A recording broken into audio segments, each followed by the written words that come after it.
Welcome to On the Prowl, Panthers Trade Week, episode 28, with very special guest Colby Guy. Colby, how are you today? Doing great. How are you doing, man?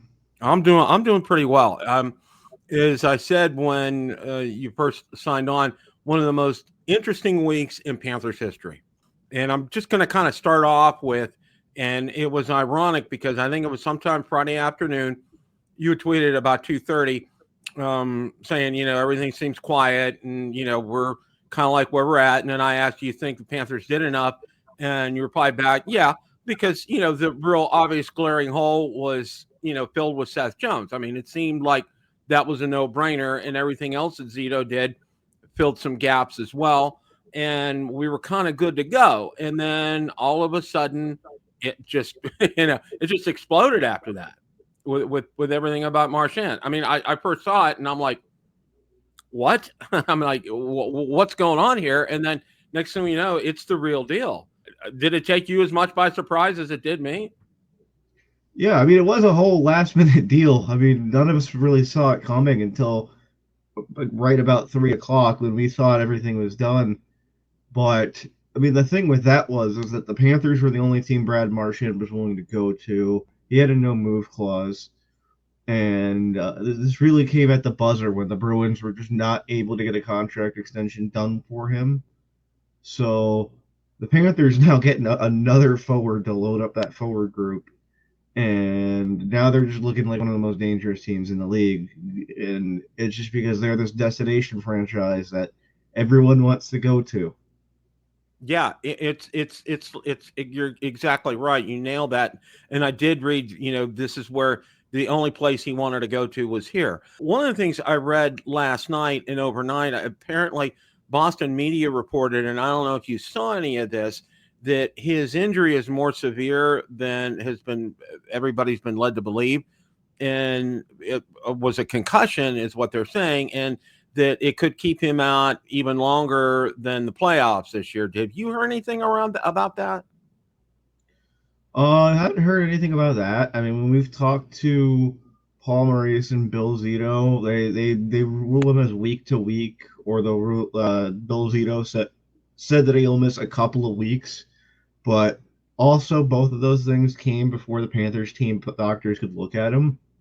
So we're gonna see in the coming days what exactly they can come up with here, and then we'll go from there.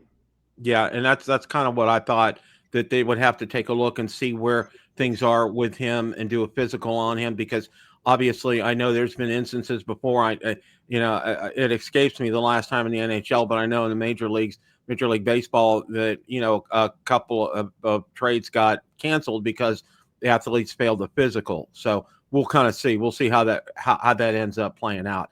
But one of the things that I want to talk about, a couple other trade pieces here.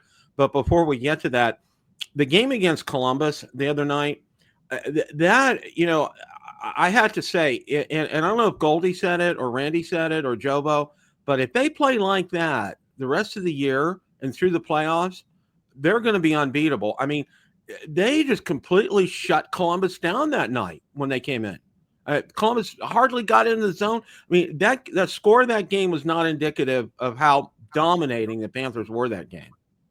Yeah, I mean, it goes for the last 4 games in general. I mean, this team's allowed 1 goal in its past 4 games, and it's not really giving up a lot of quality chances. Like, when you look at Vitek Vanecek, he had the biggest smile on his face after that Sabres game, because he spent the entire year getting swaths and swaths of rush chances against playing for the Sharks. Meanwhile, he can just sit back there and play his game and not have to worry about making too many crazy saves when you're playing it behind the Panthers. So, I mean, I could tell the Panthers were on the money just from the way Vitek Vanecek was post game, because he's probably never been happier in his life. Yeah, But yeah, they've just been playing that style of game where they're closing in on those passing lanes, they're on the puck, heavy on the forecheck, and they're doing this without Matthew Tkachuk, who yeah. pressures the forecheck really well, and he drives that. And you're also going to be adding Brad Marchand, who does the same stuff. And this team has won 6 straight. They've won 11 of their last 13 or something like that. It's ridiculous. It really is. And I was going to talk about Vanecek, and I made the comment out on Twitter. I said, he must be like a kid in a candy store because he finally has a defense in front of him. Pretty much, I'll kind of go back to when he played for New Jersey. He had 30 wins that one year when he played for the Devils last. And of course, New Jersey, at that time, they were still kind of known for a tight, suffocating defense. And, kind of like the same thing for the Panthers. So he must be so happy that we got him. And again, one of the things that I kind of want to touch on too, Strum was great last night. You watched him in the faceoff circle. I think he was like 70% last night when he was in the faceoff circle. And Zito touched on it during his press conference the other day. And I think, this is something that kind of goes that people need to realize. While we all give Bill Zito credit, and he deserves the credit, a lot of that hard work comes from the scouting staff and from when they have those meetings. And remember, he talked about how it could get really loud and boisterous in there, but it's all good. And I think that's a point a lot of people overlook is Zito gets this information. I mean, Zito makes these decisions, but it's not done in a vacuum. I mean, he gets information from his scouts. I thought that was fantastic hearing that from him. Yeah, I mean, the Panthers have one of the biggest front offices in the league. Like, they have 4 former GMs behind Bill Zito as assistant general managers, and then you have another guy who's probably going to be a general manager at some point in his career, and Brett Peterson. But yeah, you have so many minds that have a lot to say in that room, and that's how they find these guys. It's hard to project where Florida's going to go. There's so many guys in that room who have watched the film, looked at these guys. They've been around for quite a long time, and they have an immediate read on whoever they want and who fits. And Nico Strum is another one of those guys that they really found that looked really good. Because I mean, watching him in his debut, he was really good in the faceoff circle, just like his billing was, and he also really fits the scheme that the Panthers have on the penalty kill. They threw him out there right in the fire, and he knew what he had to do. He was active in those passing lanes. He really wins those puck battles along the wall, and he was an immediate fit too. I mean, it was watching Kevin Stenlund again, pretty much. Yeah, it was. It was like a repeat of him.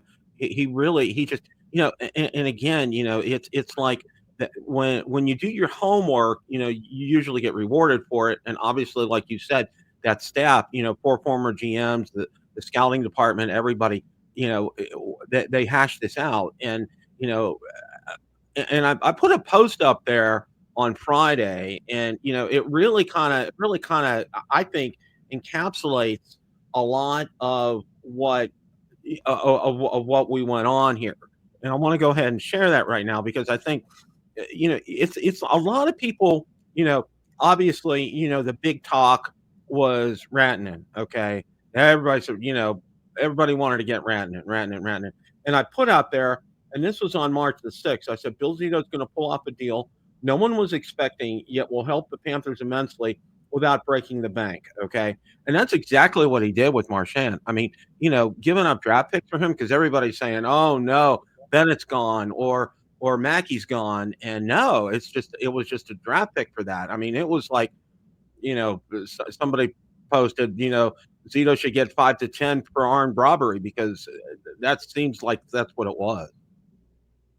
Yeah, I mean, I was looking at my Twitter replies during all of this, and there were people who thought it was going to be Anton Lundell or Mackie Samoskevich, and it's like, as great as Brad Marchand has been, he is injured and he's 36 years old and he's on the last year of his contract. So, I mean, I think the return that the Bruins got is about right, all things considered, especially considering he's dealing with an injury right now that is going to keep him out a couple of weeks.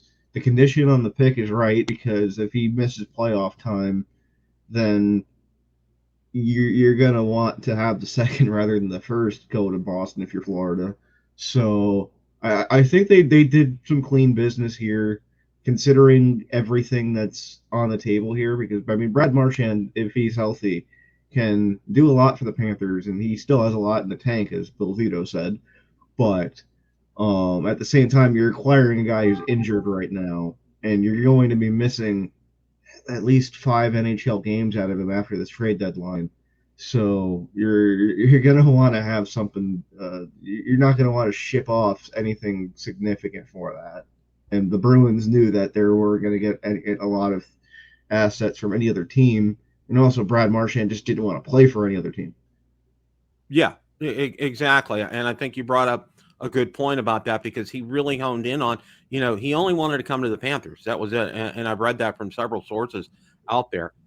That's where he wanted to go. So, if this is his last swing at it, what a better way to do it than to go out with the Panthers.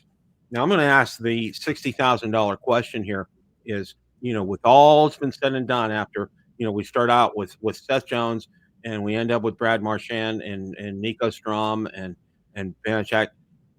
Have the Panthers improved their positioning for the playoffs with all that? Absolutely. I mean, like I said when you asked me that before the Marchand trade, I mean, Seth Jones fills in the biggest hole this team had, because, I mean, Dmitry Kulikov has been great all year, but you can't play that guy second pairing minutes and run him into the ground like that. Granted, he's been doing a great job at it, but now that Dmitry Kulikov's your third pairing defenseman, that's amazing. That's a spot where you want him, and that Schmidt-Kulikov pairing is going to be a very good third pair.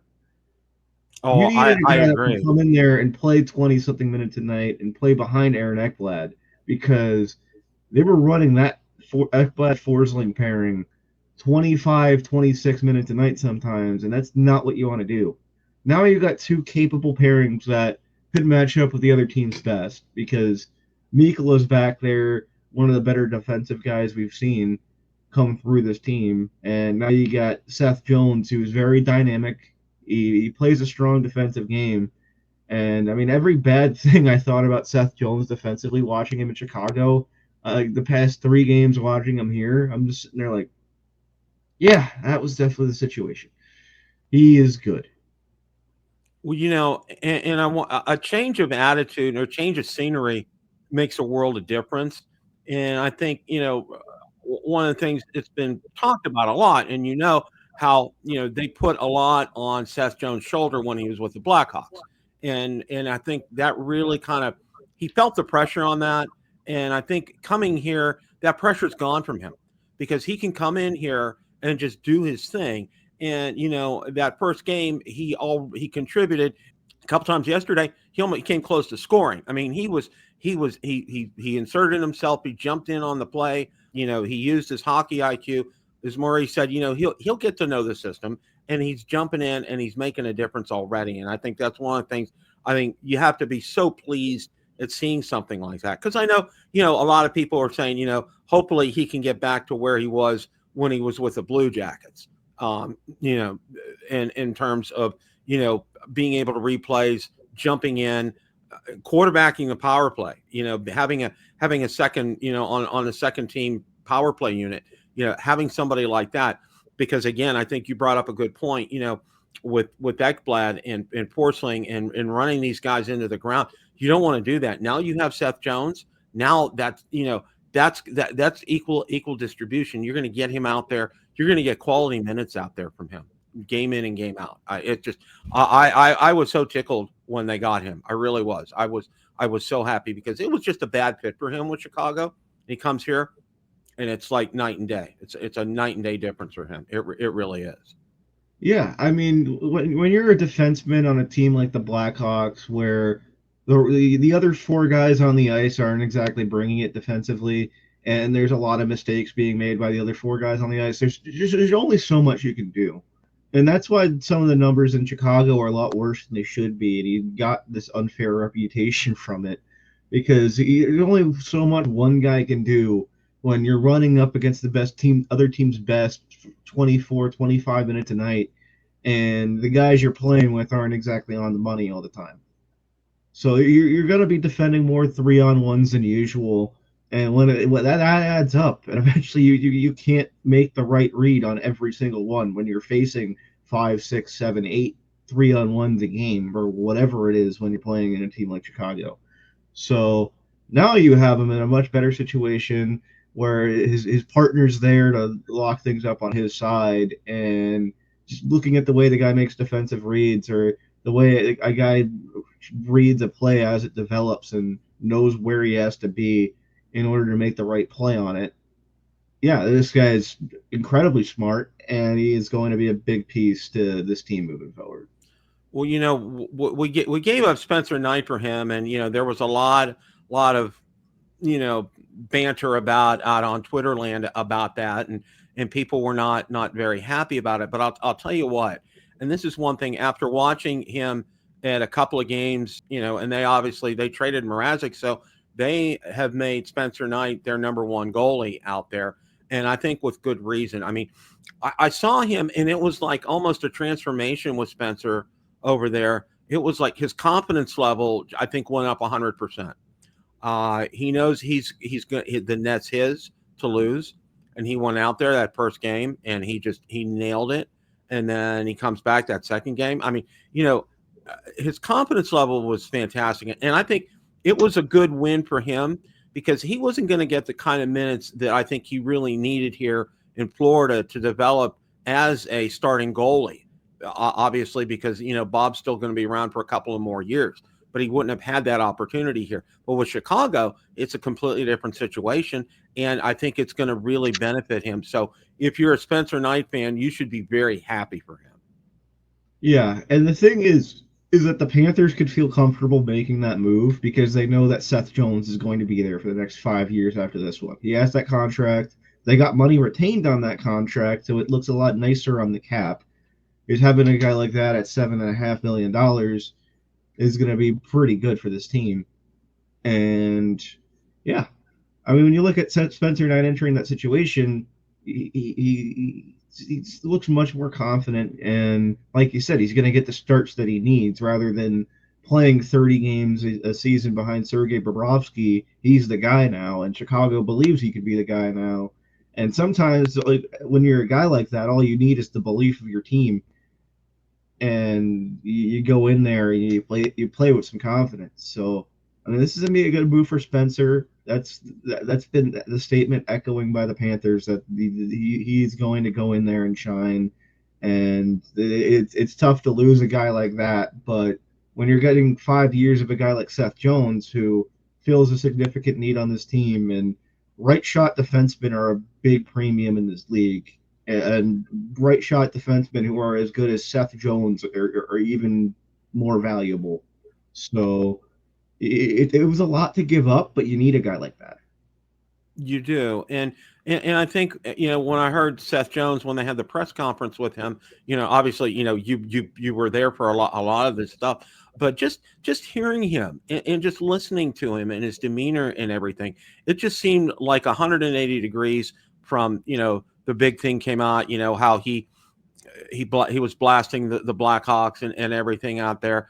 But conversely, he comes here and it's a night and day transformation. It's 180 degrees, and I think a change of scenery, his attitude, just everything that I've seen from him has just been he wants to be a part of a winning culture. And I think I put a tweet out the other day, and I don't know if you saw this or not, but I've been following hockey since 1972, so I'm kind of dating myself here a little bit. But rarely has there been an organization who has it all together. And when I'm talking all together, I'm talking about from ownership to general managers to players to coaches to the front office staff, to even I'll even go with broadcasting as well too. And all of you guys in the media following them. I mean, all of you guys do a fantastic job. I mean, it's just like a wonderful, well-oiled machine. And I think and I told people you need to enjoy this, okay, because you don't see this all the time. You go up to New York, it's a pressure cooker. Toronto's a pressure cooker. You go out to LA, that's a pressure cooker because of the media and everything. But you guys handle the Panthers so well. You guys do such an exceptional job. And that's why I always, every time I get a chance to, I tell them, follow Colby, follow George, follow David, follow Alex. These guys do a fantastic job day in and day out because you're there, you see that you're our eyes and ears, especially during these practices, so we know and get the pulse of the team. So kudos to you guys as well too. But I'm saying the organization as a whole is just just fantastic. I mean, you can't ask for more. You really can't.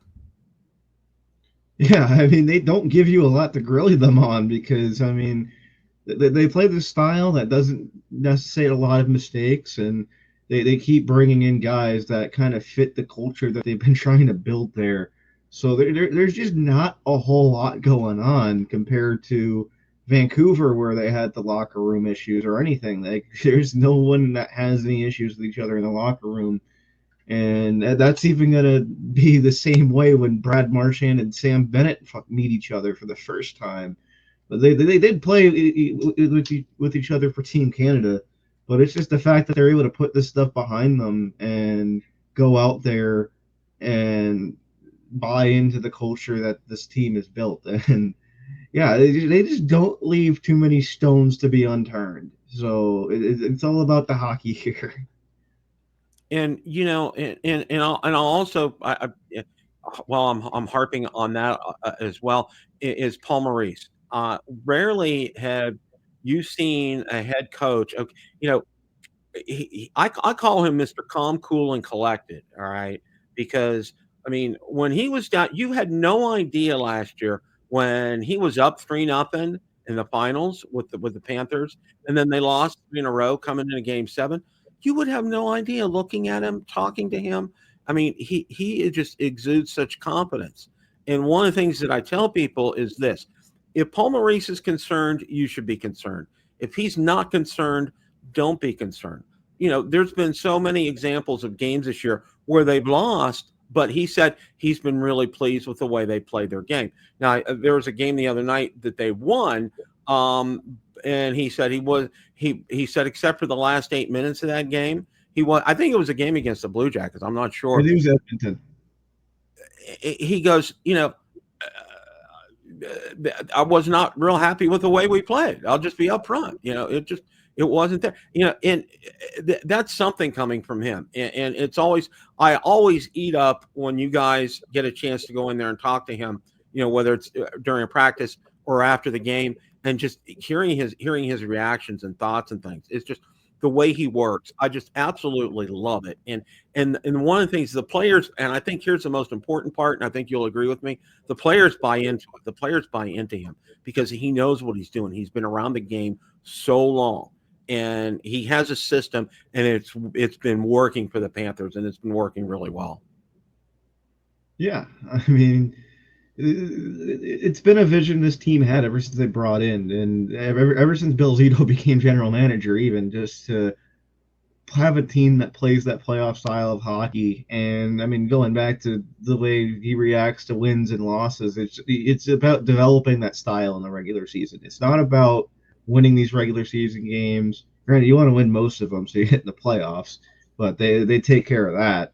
But the thing is, what you want to watch with this team is the style of play they're going in with. And if they're sticking to those principles, they're working on it, that's what he wants to see at this time of the year. And if they play like that, the wins are going to stack up. Even if there's a game or two where you really like the way you played, but a bounce went here, a bounce went there, and the other team beat you. And that was the case in the Washington game before the break. But you look at the way that this team operates, they want to make sure their gaps are clean. They want to make sure they're eliminating those stretch passes. They don't want to play a run and gun style like they did against Edmonton, where it got to be a shootout at times. But you go back to the way they played against Buffalo, where they're not giving up any chances. They're on the forecheck most of the game. And this was the same case in that Calgary game, too, where Calgary was just able to come up with nothing. But it's about developing that style rather than just winning games at all costs, even though they want to win games at all costs. But developing that style going into playoff time is important, and these last 6 games have been pretty big in that. Yeah, well, and I think he said somewhere along the way, you treat the regular season as a marathon and not a sprint, and he's so right about that because, you're gonna lose some games, and you brought up the Washington game, a couple bad bounces here and there, that happens, but you're pleased overall with the way the team's been playing, and I think that's one thing that he has harnessed, and he's done it so well, and he realizes the time to put the foot down on the gas pedal is coming up. I mean, it's we're approaching the end of the regular season here in rapid succession, and when it comes time for those playoff games, they're gonna be geared up. And I have to ask you a question before we close out, and I know a lot of people have been debating upon it. Do you think the NHL should change its playoff format like it used to be? Or because it's like right now, pretty much first round, we're either going to play, we're probably going to play the Lightning, all right? Which obviously that's good drama, that's good hockey. We're all going to be amped up for it. But the old 1 versus 8, 2 versus 7 kind of a thing. What are your thoughts about that, Colby? Well, if the playoffs started today, they'd be playing against either Columbus or Ottawa because they're sitting on top of the Atlantic Division. And really, when you're looking at the Toronto Maple Leafs, they're the ones that have everything to lose because they're the ones that don't want to play both Florida and Tampa Bay. And honestly, I think the Panthers come out and win that Atlantic Division. But the thing is, with the 1 through 8, I think it'd be a lot better just in the fact that you're going to see a lot of matchups that you don't normally see. And the Edmonton LA thing is where it gets stale because those two teams play each other in the first round every year, and not a whole lot happens. So, I mean, for the sake of parity and something different to watch, I think the 1 through 8 would be fun. But you also want to have your division rivalry matchups too. But it also would just be fun for those to happen a bit later. So it's like whatever works. Yeah, I'm kind of the same way. It would be nice to see it, but I mean, I would not be upset if they end up playing the Blue Jackets or Ottawa right now because you hate to say you want an easy first round, but you want one where you're not going to get beat up like you would say against the Leafs or against the Lightning. So, Colby, thank you again for stopping by today. We appreciate that. The playoffs are coming up. I'm sure we're going to get together, during that. And, I think as we've talked, they position themselves, they're putting themselves in a great position for the playoffs for a long run. And I think that's what all of us as Panthers fans want to see is a nice, long, deep run in the playoffs. And it looks like, they're there. And I think we're all pleased with that. And, let's hope there's going to be another late June this year. Yeah. Well, Thanks for having me. Stopping by. Appreciate your time. And again, for those of you, I'm going to drop links, to Colby's Palms and Pucks podcast. You definitely want to subscribe. He does fantastic work with that. There'll be links in the description for that, guys. As always, it's a great day for Panthers hockey. Take care, everybody.